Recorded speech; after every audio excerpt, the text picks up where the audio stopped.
মিসরীয় সাতাতা জ্ঞান-বিজ্ঞানে কত দূর উন্নতি করেছিল তার বড় নিদর্শন পিরামিড। আজ থেকে ৪,৫০০ বছর আগে কিভাবে এগুলো তৈরি হল তা নিয়ে জল্পনা-কল্পনার শেষ নেই। এলিয়েন কিংবা দেবতাদের মিথোলজি ভেঙে আজকের বিজ্ঞান অনেকখানি উদ্ধার করতে পেরেছে পিরামিড রহস্য। একটা সময় পিরামিড রহস্য ভেদ করা অসম্ভব মনে করা হতো। এই সুযোগে গুজব ব্যবসায়ীরা একে ভিনগ্রহীদের তৈরি স্থাপত্য বলে চালিয়ে দেওয়ার চেষ্টা করেছিলেন।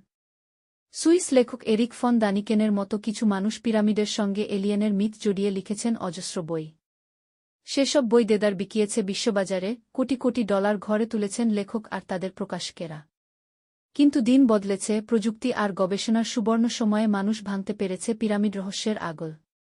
এখন আর একে ভিনগ্রহী প্রাণী বা দানবাকৃতির মানুষের তৈরি স্থাপনা বলে চালানোর উপায় নেই।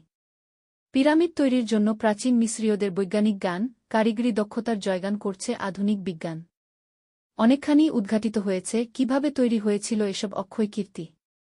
২. পিরামিডের ইতিহাস মৃত্যুমোড়ানো। তাজমহলের মতো ভালোবাসার প্রতীক নয় পিরামিড। প্রাচীন মিসরে ফারাও ও তাদের পারিবারিক কবরের রক্ষাকবচ এগুলো। পিরামিডের আগেও কবর ছিল রক্ষাকবচ। মাস্তাবা নামে এক ধরনের আন্ডারগ্রাউন্ড ঘর তৈরি করে তার ভেতর লাশ রাখা হতো। মাস্তাবা আসলে চারকোনা ইটপাথরের স্তূপের মতো। মৃত ব্যক্তির মর্যাদার উপর নির্ভর করে এগুলো তৈরি হতো মাটি, ইট বা বিভিন্ন ধরনের পাথর দিয়ে। হ্যাঁ, সেকালেই ইট তৈরি করতে জানত মিসরীয়রা। মাটি, খড়, বালু ইত্যাদি দিয়ে ইট তৈরি হতো। ফারাওদের মাস্তাবার দেয়াল তৈরি হতো লাইমস্টোন দিয়ে। এসব লাইমস্টোন বা চুনাপাথর পাওয়া যেত বর্তমান কায়রো ও এর আশপাশের অঞ্চলে। তবে এসব মাস্তাবা তৈরিতে খুব বেশি স্থাপত্যশৈলী দেখানো হতো তা কিন্তু নয়। মাস্তাবার মূল কাঠামো থাকত মাটির উপরে বসানো। অনেকটা মঞ্চ বা বেদির মতো। বাইরে থেকে দেখলে নিরেট মনে হবে। থাকত দুটি দরজা। একটা আসল, আরেকটা নকল।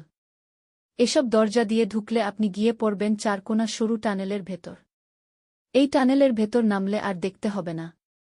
গভীর টানেলের ভেতর দিয়ে গিয়ে পড়বেন সত্যিকারের কবরখানা। চারকোনা কফিনের মতো জায়গাটা। সেখানে থাকতেও পারে ফারাওয়ের মৃতদেহ। যদি মৃতদেহের হদিস পান তাহলে ধরে নেবেন সঠিক দরজা দিয়েই আপনি ঢুকেছিলেন। মৃতদেহের সঙ্গে মিলবে অজস্র ধনরত্ন আর ফারাওয়ের ব্যবহার্য দামি জিনিসপত্র। আর যদি কিছুই না পান অত দূর গিয়ে ধরে নেবেন নকল দরজা দিয়ে ঢুকেছিলেন। আবার আসল চেম্বারে ঢুকে রাজার মৃতদেহ আবিষ্কার করেও কিন্তু স্বস্তি নেই আপনার। কারণ খাড়া চেম্বার বেয়ে উপরে ওঠা দুঃসাধ্য। ধনরত্ন শিকারী চোর আর ডাকাতদের হাত থেকে এগুলো রক্ষার জন্যই এই ব্যবস্থা করা হয়েছিল। তবুও ডাকাতদের হাত থেকে রক্ষা পায়নি বেশিরভাগ ধনরত্নই। মাস্তাবার ব্যবহার মিসরীয়রা বহুকাল করেছে। কিন্তু এগুলো তাদের নিজস্ব আবিষ্কার নয়। সেকালে দজলা ও ফোরাত অর্থাৎ ইউফ্রেটিস ও টাইগ্রিস নদীর অববাহিকায় গড়ে উঠেছিল মেসোপটেমিয়া সভ্যতা। এই সভ্যতায় মাস্তাবার প্রচলন ছিল। সেখান থেকেই এ জ্ঞান পেয়েছিল তারা।